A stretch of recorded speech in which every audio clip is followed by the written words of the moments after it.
The twin towers had a perimeter of steel panels hoisted up and bolted into place.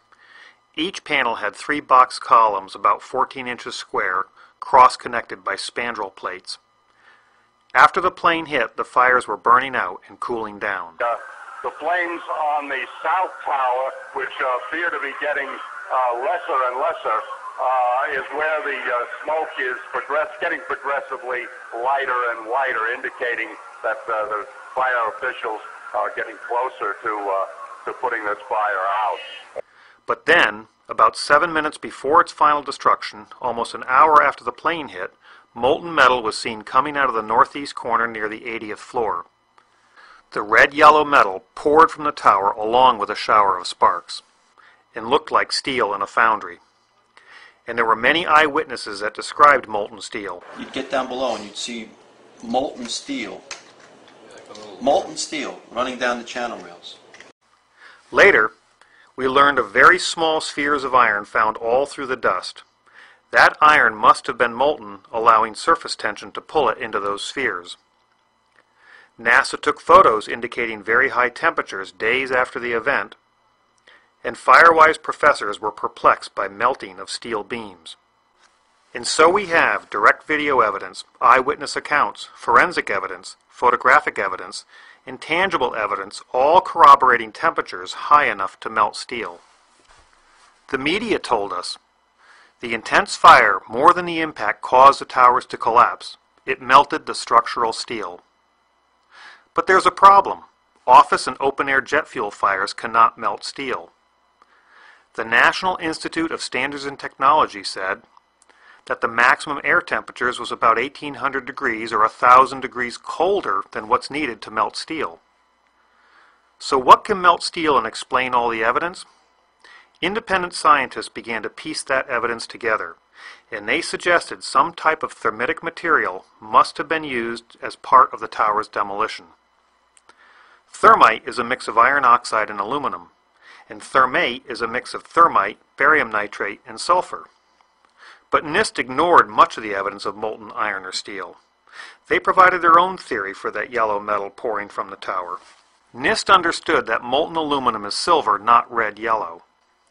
So NIST developed a theory to explain the color issue, stating, the molten metal was very likely mixed with large amount of hot, partially burned solid organic materials, such as furniture, carpet, partitions, and computers, which can display an orange glow much like the logs burning in a fireplace. But there's a problem. Office materials like furniture, carpet, partitions, and computers are less dense and won't mix. They'll float on molten aluminum, like this coin on liquid mercury, and then burn off at those temperatures. And steel at those temperatures won't melt and would sink, and therefore won't mix with the molten aluminum. NIST never conducted any experiments to confirm their theory, but others did. Dr. Stephen Jones proved the NIST molten aluminum and furniture mix theory wrong. Then an independent peer-reviewed report was published which found explosive red-gray chips all through the dust and positively identified as nanothermite or superthermite. Unlike conventional thermite, this stuff is a very high-tech explosive and confirmed what the independent scientists had been saying all along. But NIST refused to test for explosives or its residue and ignored standards such as NFPA 921 guidelines. The corporate media attacked all the evidence of thermitic material found. Let's watch. If thermite melts through this steel column, the theory of a thermite-controlled demolition may have some validity. While the truthers insist that more explosive super thermite could have been used in the tower demolitions, testing conventional thermite can illuminate this physical process and answer a simple question. Can thermite of any type burn through steel beams?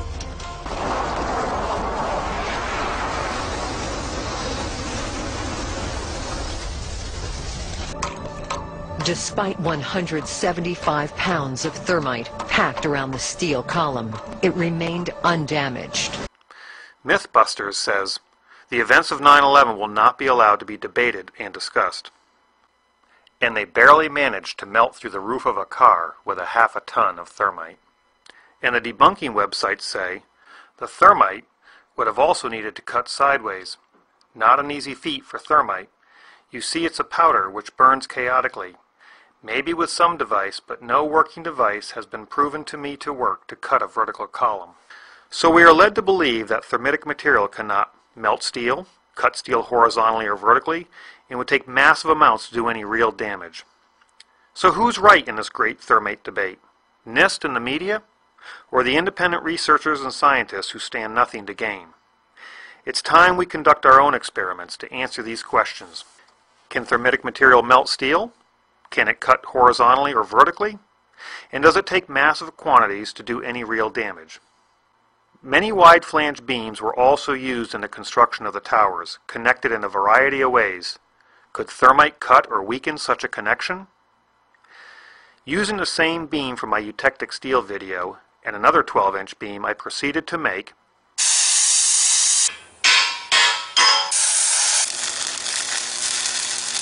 a double-angle welded connection, which I set up on some 8-inch concrete slabs. I could not obtain nanothermite, so I made small quantities of old-fashioned thermate, which is not considered an explosive, with ingredients that are legal and readily available. Thermate is difficult to ignite, and ordinary fuse is not hot enough.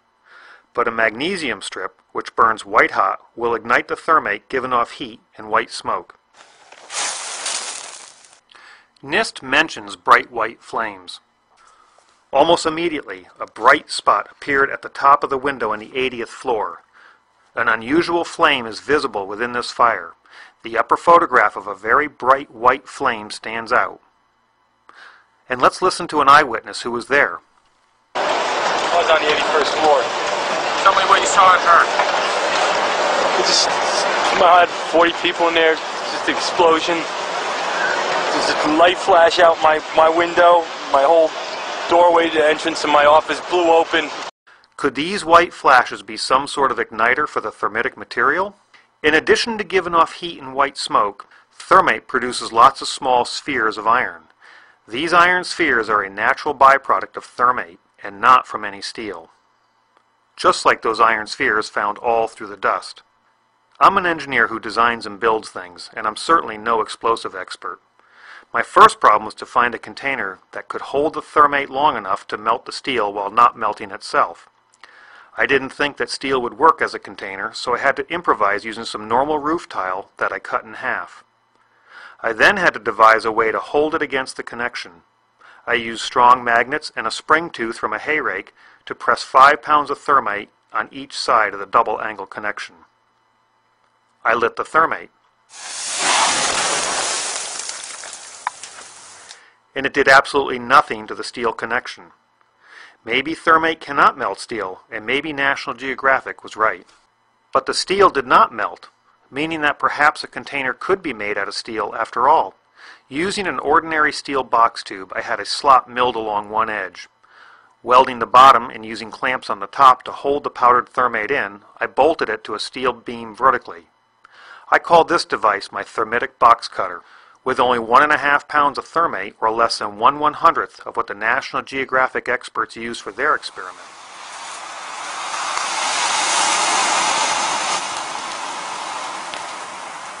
Not only was I able to melt steel, but it also sliced a vertical cut. So I made a slightly larger thermitic box cutter and used 2 3/8 bolts drilled and tapped on one side of the connection.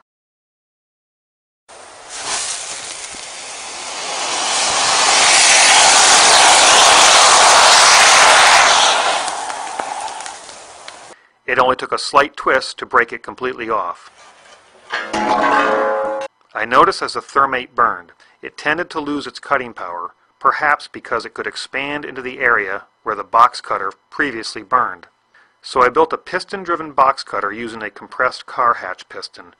I added sheets of tungsten to minimize the burnout and allow the piston to slide better. I then bolted my contraption to the flange of the column and ignited the white-hot magnesium.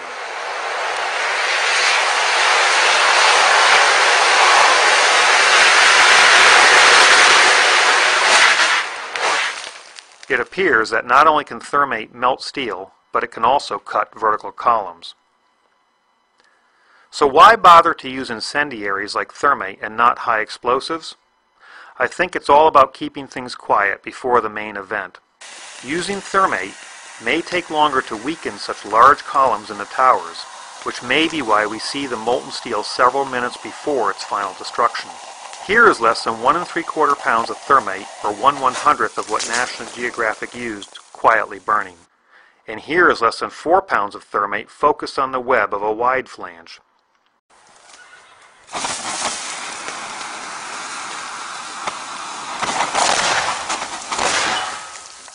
Which can also be set up on a vertical column. The web was reduced in thickness, with gaping holes, thinned to almost razor sharpness, with a Swiss cheese appearance. NIST rarely mentioned explosions except to say that they didn't exist. Instead, they used the politically correct terms pressure pulses and dust puffs. Repeated pressure pulses. The sources for the pressure pulses and or dust puffs are unknown.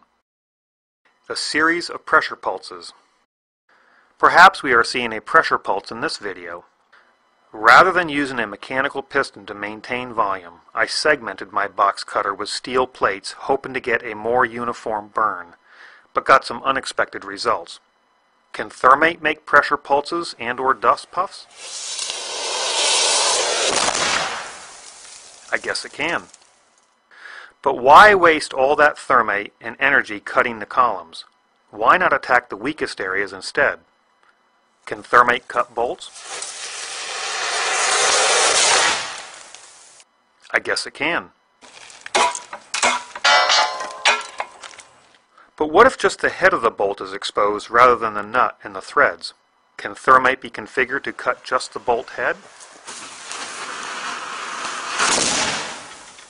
I guess it can. And without any evidence on the other side. I don't think that something like my piston-driven box cutter was bolted to the office walls, or trash bags full of thermite used. It's more likely that any pre-weakening thermitic material were hidden inside the perimeter box columns. I had a replica of a segment of the WTC box columns made up.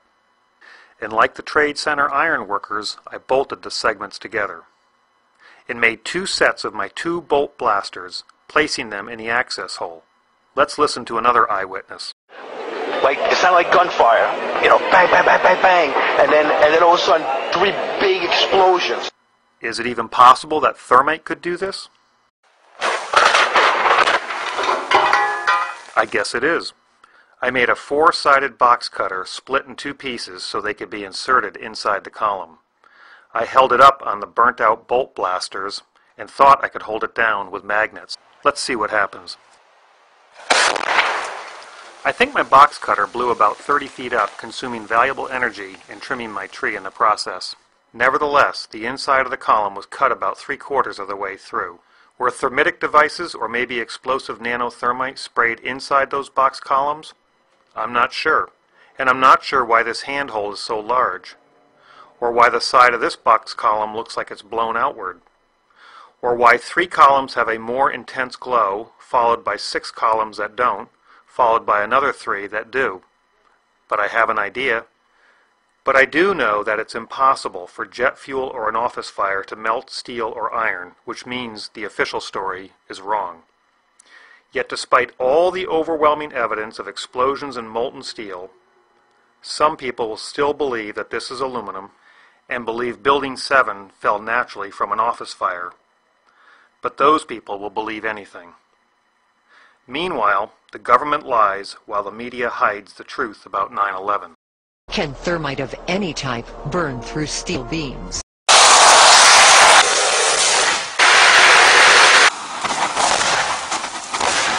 I guess it can. Isn't it time we use physical science rather than political science to investigate 9/11?